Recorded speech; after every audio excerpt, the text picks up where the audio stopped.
everyone, it's Kelly. Welcome back to my channel. Welcome to my new subscribers and another edition of Watercolor Wednesday. This is a series that I'm doing throughout the month of October for Inktober.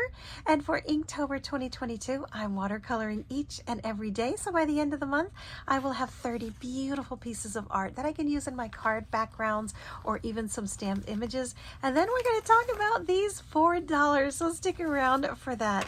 For the month of October, I will have 30 pieces instead of 31 because on day number 1, I did some color swatching.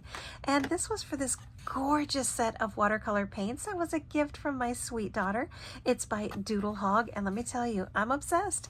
I have a plethora of watercolor palettes, but this one is amazing, and it is so highly pigmented. The colors are so rich and vibrant that each and every time I have used this, I have not been disappointed. It does come with a water brush, which I have lost, so I'm using my own little brushes here, but I am so in love with this watercolor set. This is what it looks like on the front and on the back, all these gorgeous colors. I'll link to the video below where I am actually not choosing which colors that I'm working with. I'm letting the universe choose the colors for me. I have a box where I shake them all up and then I pull out 3 of these colors by name only. So I might get cotton candy pink over here with celery and some black leather, and that's what I have to paint with, whether I like it or not. Some of the colors are interesting and some of them are absolutely stunning. Let me show you a couple of the pieces from last week or the week before that you might have already seen. And of course, I will link to this one below as well. Some of these I have already used, which is card number 1 here. And then I used some on card number 2, and these cards will be in a giveaway coming up very, very soon. Let's jump in and let me show you some of the unusual and fun colors that I got. This has some pink, some blue, and some rust. This one I absolutely loved. Did have a little after splatter there. And what I did is on most of these, the darkest color of the 3 that I got, I went back and did some splatter.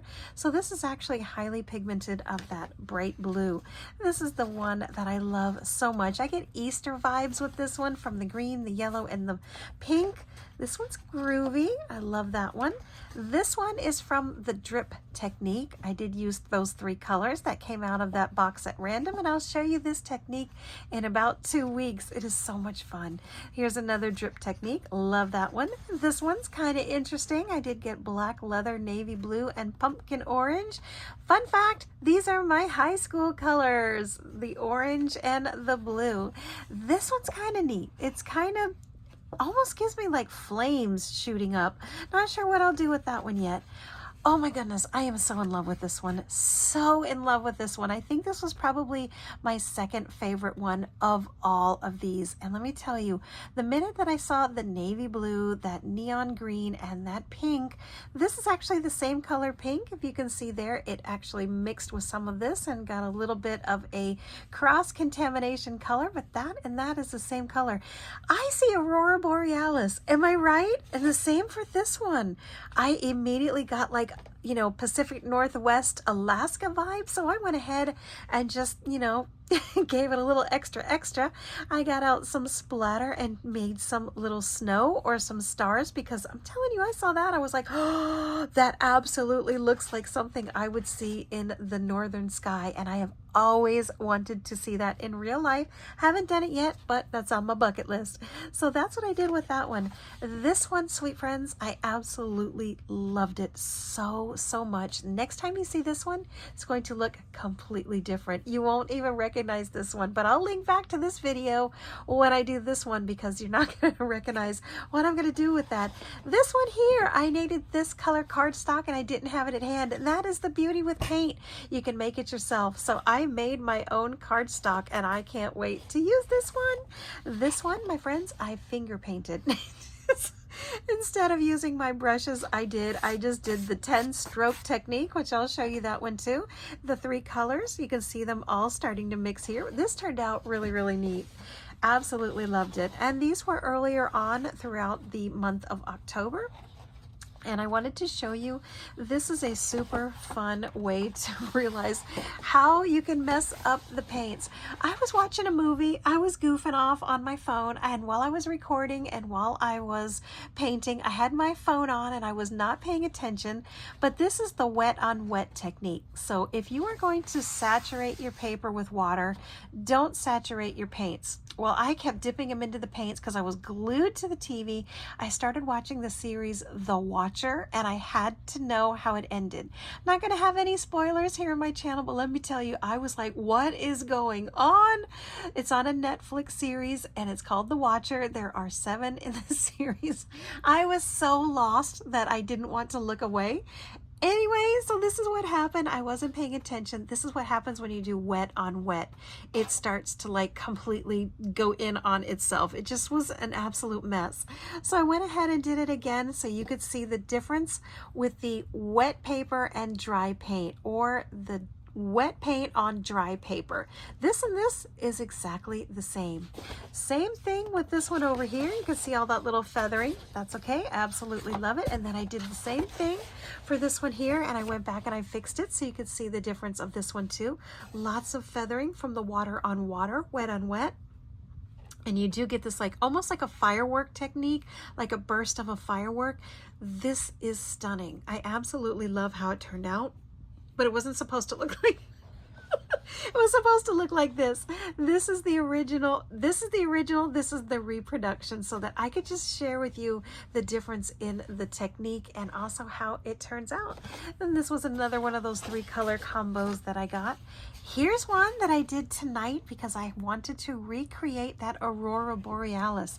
Just absolutely stunning. And that is the fun part about watercoloring, is just have fun with it. Just put the ink to the paper and let it do its magic. And I absolutely love organic artwork. Whatever is supposed to happen, that's what's supposed to happen. And so that is my catching up with the Inktober 2022, my friends. Now let me tell you how much fun I had with this, and an idea that I had when I was actually doing my laundry. It popped into my head, and I'm going to call this one the Weekly Wednesday until I figure out how to do this on my channel. One way I thought we could get to know each other a little bit better and learn more about each other is to have a little question. So I was out jogging, and I'm not sure how or why, but I ended up with these $4 stuck into my leggings, or my, little jogging that I was doing.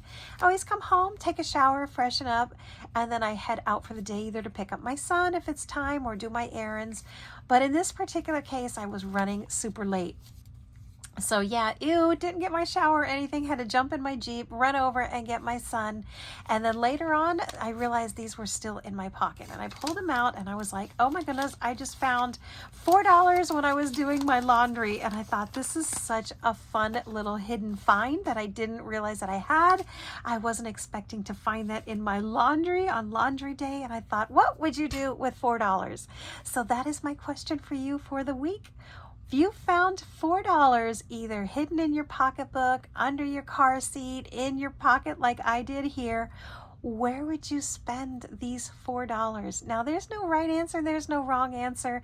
It's completely whatever you would honestly do with these $4. I would love to know. Drop me a comment below and let me know, if I had $4, what would I do?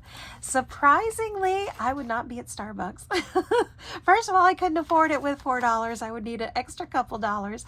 But if I had these $4 to spend, I have to say, from the bottom of my heart, honestly, my first instinct would be to tithe this. Like the next time I'm at church, whenever I have hidden or found money, we like to drop it in the bucket. However, I know that if I was to have this $4 and my granddaughter was here in the house with me, she would end up with these $4. And the reason why is her newest love is when we are here, especially on big Sunday night dinner, is she likes to go around the table being the hostess, or she likes to be our waitress, and she has a little spiral notebook and she takes down our orders, which of course looks something like, hi ma'am, what's your order today?